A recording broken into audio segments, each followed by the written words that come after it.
If you thought that the Paul Pogba pass for Lucas Hernandez on the France goal on Tuesday was special, check out the Manuel Locatelli pass for Berardi yesterday on Wednesday night, because it was just so pure and so amazing.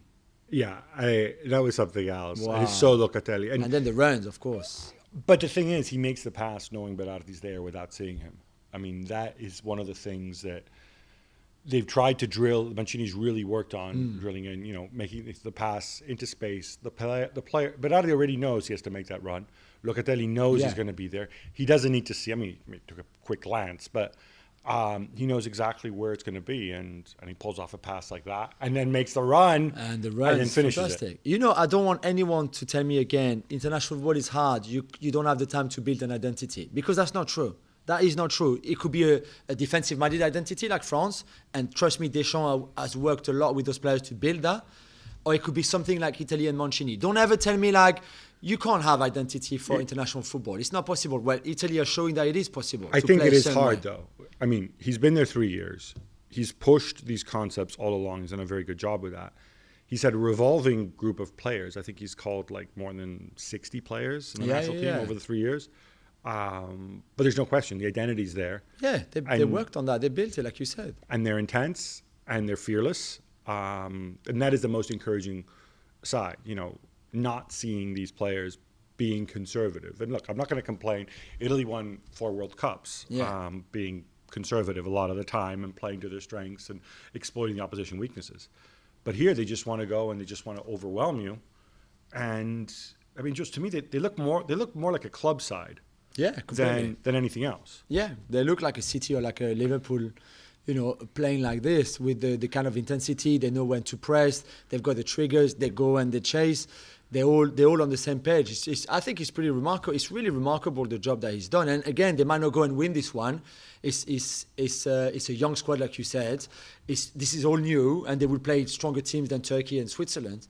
But regardless of whether they win, it's not a failure if you don't win this tournament. That's not what you're here for. If you win it, great, amazing. But if you don't, it's okay, because you'll be even stronger in 2022, in 2024, with a squad that will, you can imagine now, be very similar for the next 2 or 3 tournaments. So at the start of the tournament, I said I liked Turkey's center backs more than. Yeah, you did. I didn't want to remind you, but you did. That's fine. I can own that. I think they played very well, playing against Seferovic and Embolo and against Burak Yilmaz. Yeah. But my concerns was more Chiellini gets injured. He picks up muscular injuries, and sure enough. You did. You predicted that. We'll see when he comes back. I feel good about Acerbi and Bastoni. I think they're very good. I think Toloi can also be effective. I wonder if at some point Mancini's going to. I think that's another big call Mancini needs to make. I mean, I don't expect we'll see Chiellini in this 3rd game, give him time to recover from whatever. Yeah, definitely. I don't think we necessarily need to see Bonucci either. I don't think either. I think he would change a lot for that 3rd game. But even then, Italy need to win to be assured of first place. Yeah. Well, that's right. I think a draw's enough. But should something go haywire and they lose to Wales, and you don't win the group, which, again, 6 of one, 1/2 dozen of another in this, because I don't think it's quite as important. But am I right to be concerned about Bonucci and Chiellini? Yeah, I remember the chat we had before the tournament. I think you were right to be concerned. And again, you can only play what you've got in front of you, but they haven't been tested. We haven't seen much at all. I mean, Donnarumma had 1 save to make, maybe against Turkey, and 1 against Switzerland, and that's it. And I don't think that either Bonucci or Chiellini, certainly not Chiellini in the 2nd game, were at fault for it either. No. So we will have to see. But Acerbi came on and did well enough. Same at right back. I just think that. By the way, you're so big on the whole left-footed centre backs conversation. Italy have 3 left-footed centre backs. I know they do. Yeah. I would love Bastoni and Acerbi to play together. 2 left-footed centre backs. Exactly. How's that possible? Exactly. Final point. It's right. I think to address the defense as well.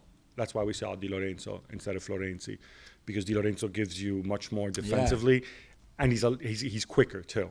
Definitely. Spinazzola is by far the quickest player on this team, certainly the quickest defender. But the problem is Spinazzola will be up the pitch a lot of the time, and that's where there could be trouble. And that's why I think Di Lorenzo plays an important role. Sometimes almost almost becoming a third center back, yeah. which is fine, which I'm comfortable with. But the numbers are pretty impressive though, because I think it's 960 odd minutes without conceding a goal. Yeah, 10 wins in a row without conceding. 10 wins in a row, 29 games undefeated. Yeah. You know, Spain's record I think is 35. Indeed, yeah. Italy's record is 30.